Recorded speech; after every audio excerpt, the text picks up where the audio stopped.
Yeah, I thought they played really well. I thought they handled themselves well, and they were very aggressive and played with purpose and played well.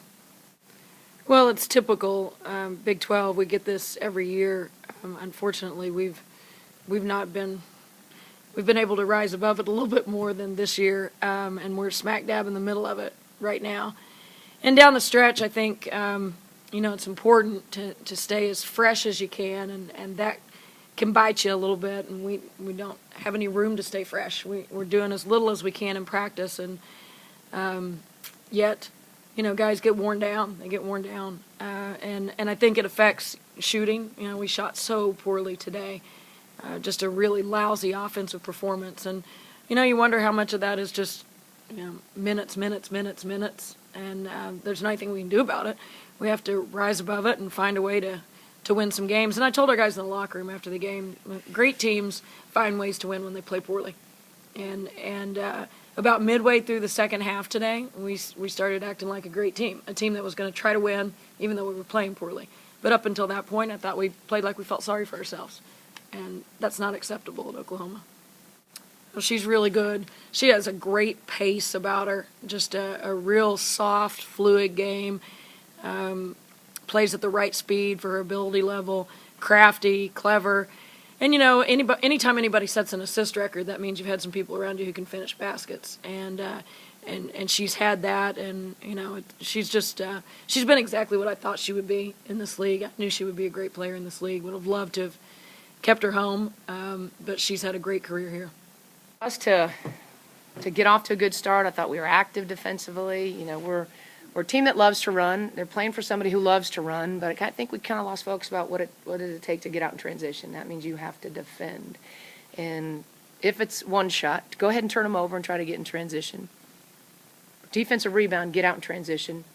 And I thought we did that. And I thought, now we missed some shots early to probably get a bigger lead, middle minutes of the first half. And then when they make the run in the second half, we stayed aggressive and stayed confident. And it's probably the lesson we learned from coming from behind in 2 games with Iowa State and TCU, to not be that team, to still play confidently, still play aggressively, and refuse to play not to lose.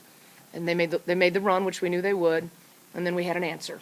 And that answer is Angel going to make a play, and it might be for her, it might be for somebody else, but I thought we handled their run and answered our own, made our own little run, and obviously made some free throws down the stretch. But big win for us, big one for us. But I think from an energy standpoint and make your own momentum plays, I thought we were good. When you have a fast break where the ball doesn't even touch the floor, Right. Is there a prettier No, thing than there's nothing more beautiful in our game than that. You're exactly right. Exactly right. Let's talk about Angel with her setting The second best moment, when the horn went off and we won, was the first best moment. The second best, she goes, I did what? What did I do? That's the second best moment, and that's how the kid plays. No, she didn't have any. She goes, I thought somebody put something on Twitter, but I'm not on Twitter. I go, stay off Twitter. You don't need to be on Twitter.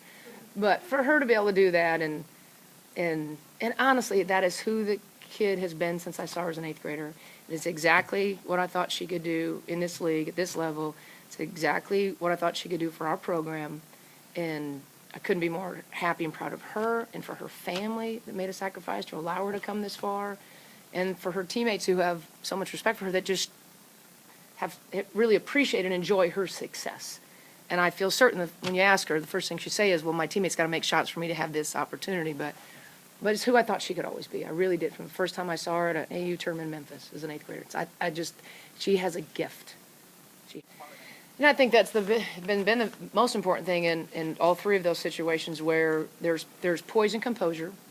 There's a kind of a sense of calm, not without a heartbeat, without a pulse, but their huddles got tighter, their voices got louder. They went and made plays. Like in the Iowa State, when we call the timeout, it's 5 stops in a row, and we score an average of 8 seconds. Because if you do the math, you'd have to. We're down 18. We're still down 14 with 5 minutes to go. But so then the message out of that was, okay, you got to guard, so we could go get in transition. Then even as tough as that was in the locker room at halftime, it was about, okay, we don't need to rehash what just happened the first 20 minutes. We just can't repeat it. So let's talk about moving forward. What are some things we're probably going to need to do defensively? And then even on the fly, but the poise and composure in how many times we switch matchups, how many the energy that they played with and that they'll feed off each other. And you have to have that kind of leadership in your senior class, your upperclassmen, to have the poise and composure and reflect back on opportunities that they've been in this situation, not opportunities, situations they've been in similarly and have had success. And that's what we kept talking about. Again, but at Iowa State, we defended, we got back, we scored in transition, and we just kept talking about how it was that we were able to come back in that game. After the game, that she had broken the record? Yeah, I'm pretty sure she did. And she's, a lot of people say they don't pay attention, but she honestly is the type of person who doesn't pay attention to that. I mean, she didn't think she was close to 1,000 and she got it. She doesn't look at any of those numbers. She looks at the stat sheet after the game and gets upset about it or whatever like that, but she doesn't look at the big picture. Do you know how she found out? I mean, the announcement and everyone cheering for her. I think they got it down to 7. Yeah. You kind of demanded the ball in the post and scored. Just talk about that moment for you and wanting to. Yeah, I kind of felt like we were kind of slowing up and walking the ball up, and I just felt that we had a good lead, but we had to keep pushing the tempo. We had to keep attacking. We couldn't let up, and I was trying to get my teammates to be more aggressive, and I knew I had to take over as a senior, as a captain. I just tried to push my teammates to get me the ball. In a weird way, does TCU come back to you guys, help you out when they're starting to come back, and you kind of know what it's like on the other end of that? I mean, it should. We've been in a few games where we had to come back, and we know what it takes to come back, and we know how much it takes out of you at the same time. I think we were both really tired at the end, but we found a way to push through it. 46 points in the paint for you guys, Yeah. too. Just talk about being able to get close shots against them. I mean, that's what our offense is predicated off of. We know that's one of the biggest keys for us, get the ball inside, whether it's to the post, whether it's driving it and dropping it or anything like that. That's what we thrive off of, and that's what we try to get at in every game.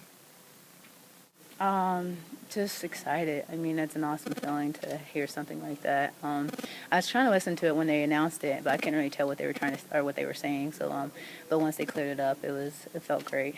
Did you know you were even close? No, I really don't look at stats that much. I really just look at turnovers, and that's pretty much what I really just kind of like focus on, because I don't like to have a lot of turnovers. But as far as assists, like, I give thanks to my teammates because they're the ones that finish the play and stuff. Bonnie said this is exactly what she thought you'd be when she first saw you as an 8th grader. Sherri Coale said this is exactly what she thought. As far as a player was? Yeah, as far as a player. Is this the kind of career you thought you'd had too? Or?